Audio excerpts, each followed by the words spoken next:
Perkenalkan, nama saya Ivan, professional trainer dan fasilitator yang akan membersamai rekan-rekan di video kali ini. Di video ini saya akan bagikan mengenai kebiasaan. Untuk itu, yuk kita simak videonya. Untuk mengawali video ini, kita perlu memahami pengertian dari kebiasaan terlebih dahulu. Kebiasaan adalah hal yang berulang kali kita lakukan tanpa disadari. Contohnya seperti ketika kita naik mobil, ketika kita sedang mengayuh sepeda. Pastinya kita tidak lagi berpikir langkah-langkah untuk menjalankan sepeda, bukan? Kaki kita secara otomatis akan mengayuh sepeda dan tangan kita akan memandu arah sepeda. Hal ini terjadi karena syaraf-syaraf kita merespon secara otomatis berdasarkan konteks atau situasi yang kita hadapi dengan cepat. Lalu, bagaimana kebiasaan terbentuk? Menurut Charles Duhigg, kebiasaan terbentuk dari proses lingkaran yang disebut sebagai habit loop atau lingkaran kebiasaan. Lingkaran ini dimulai dari cue atau isyarat. Cue adalah pemicu yang mendorong seseorang untuk melakukan sebuah kebiasaan.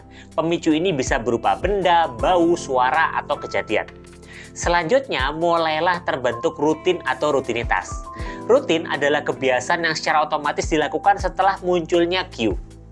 Kemudian, setelah rutinitas muncullah reward atau imbalan yang didapatkan dari melakukan aktivitas tersebut. Nah, lalu bagaimana kebiasaan bisa memberikan pengaruh positif dalam dunia kerja?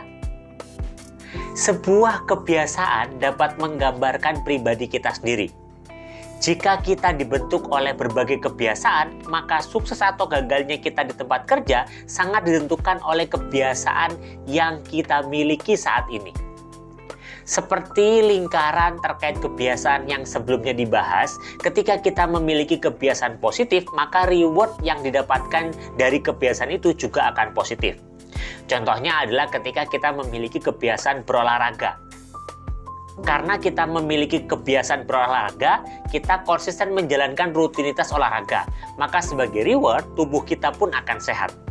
Membangun kebiasaan positif bisa menjadi suatu hal yang sulit dilakukan. Namun, dengan mengikuti beberapa tips berikut ini, Anda dapat membantu membangun kebiasaan positif dalam hidup Anda. Yang pertama adalah tentukan tujuan akhir yang jelas. Tentukanlah tujuan yang jelas dan spesifik dari kebiasaan positif yang ingin Anda bangun. Misalnya, jika Anda ingin membangun kebiasaan olahraga, tentukanlah waktu dan jenis olahraga yang akan Anda lakukan dan apa tujuan Anda melakukan hal tersebut. Yang kedua, mulailah dari hal yang kecil atau sederhana. Mulai dari hal kecil, sederhana, dan mudah dilakukan, ini penting karena kalau kita mencoba melakukan terlalu banyak hal yang sulit sekaligus, ini dapat membuat kita terbebani dan akhirnya tidak nyaman sehingga akhirnya menyerah. Yang ketiga, lakukan secara konsisten. Lakukan kebiasaan positif yang ingin Anda bangun secara konsisten. Minimal konon katanya 21 hari dilakukan. Jika kita melakukannya secara konsisten, maka kebiasaannya akan mudah terbentuk. Yang keempat adalah jadwalkan waktu. Jadwalkan waktu khusus untuk melakukan kebiasaan positif yang ingin Anda lakukan dan ingin Anda bangun.